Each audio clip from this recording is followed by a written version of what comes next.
Spud Murphy Chapter 3 The Test.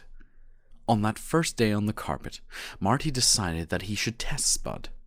When Spud said there would be trouble if we stepped off the carpet, what exactly did she mean? Did trouble mean a strict talking to? Or did trouble mean being suspended by your fingernails over a pit of alligators? I need to know how much I can get away with, said Marty, tying his jumper around his neck like a bib. I don't need to know, I said, remembering the boy who'd run past us in hysterics. I'll just sit here and pretend to read. You're such a chicken, said Marty. No wonder Action Man is your only friend. I, on the other hand, am an actual hero type. I'm prepared to take risks. Why did you tie your jumper to your chest? Wait and see, chicken boy, said Marty. My big brother walked around the edge of the carpet, checking if Spud would spot him. She can't even see us, he said. We can do whatever we want. I was starting to get worried. Whenever a boy did something wrong, grown-ups tended to blame the entire family. What are you going to do? I asked. Marty smiled. The best way to mess with a librarian is to put things back in the wrong place. He rubbed his hands gleefully. They hate that. It drives them nuts. Marty was an expert on messing with librarians. There had been several notes home from the school library. So, I'm just going to switch a few books for Mrs. Spud Murphy. By the time she finds out, we'll be home watching cartoons. Marty lay on his stomach and wiggled out onto the wooden floor. He glided across the polished planks on the dull layer of wool. We had to admit it. Marty was the master. Like a crocodile swimming down the Nile, Marty slid to the nearest bookshelf with barely a sound. He climbed onto the bottom shelf and perched there, motionless. There was only one other person at this end of the library, a short man with grey hair and bushy eyebrows. Marty waited until he moved away before he began causing mischief. One book at a time, he switched almost every single book in the section. He put mysteries with romance, adventure with bird-watching, and gardening with model airplanes. Spud would be furious.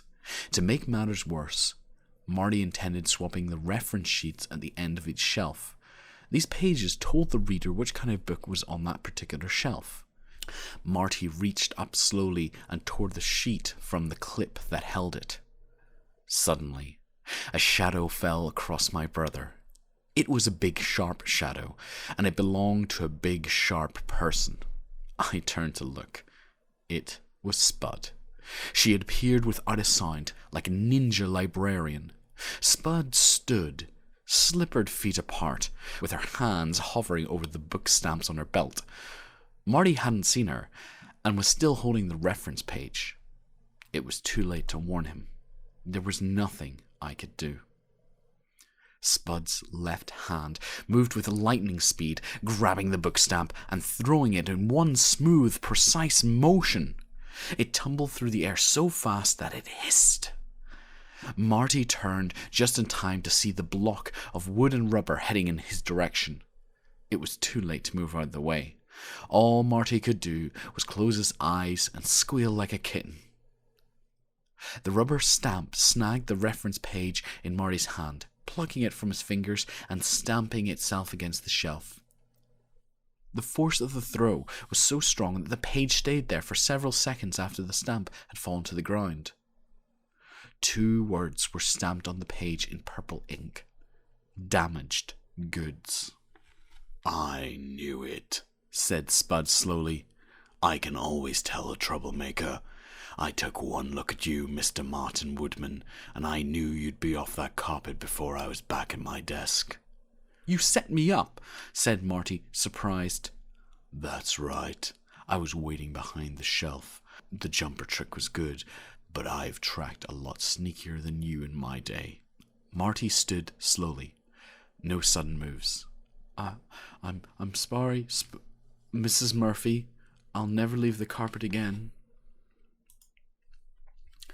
Spud slid across the floor on her slippers. Too late for that.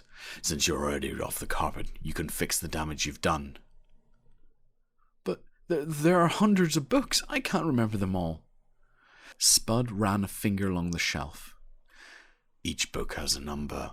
This section starts at number 560. She plucked a book from the shelf.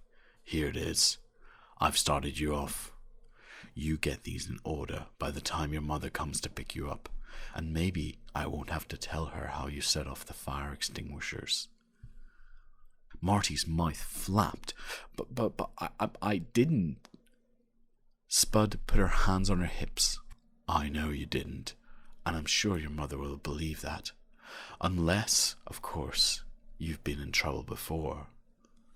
Marty thought about it for a moment, then began rearranging books as fast as he could. He knew when he'd met his match.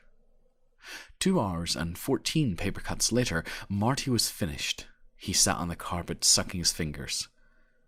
That wasn't so bad, he said on his way to the exit. I've had teachers meaner than her. Marty was actually getting cocky again. Marty, don't you remember the rubber stamp? She nearly took your head off. Yes, that was cool. She must practice for hours. Do you really think she'll really say that I set for the fire extinguishers? I don't care, I said. I just want to get out of here. Marty started to wander over towards Spud. I couldn't believe it. Mum was outside waiting in the car. I could see her through the swing doors. We were almost safe, and Marty was going over to the librarian's desk. Excuse me, Mrs. Murphy. Spud's head swiveled slowly, like a tank gun. Her eyes landed on Marty. Martin Woodman, back for more. I would have thought you'd keep well away from me. Just one question, Mrs. Murphy. You wouldn't really say I set off the extinguishers, would you? Spud smiled back at Marty. Her teeth looked like a row of icicles. Oh, wouldn't I? I don't think so. Throwing a stamp is one thing. That was cool, by the way. You liked that, didn't you, Martin? Sure did. Spud opened the box on her desk. I've a collection of stamps here. One came in last week you might like. It's the shape of a pirate flag. A lot of the boys like me to stamp it on their forearms, like a temporary tattoo. She began to close the box. But maybe you're too young. Marty was already rolling up asleep. No, I'd love that. On my arm?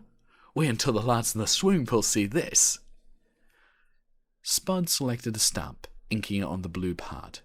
Are you sure, Martin? This won't wash off for days. I'm sure. Stamp away. Well, if you're sure.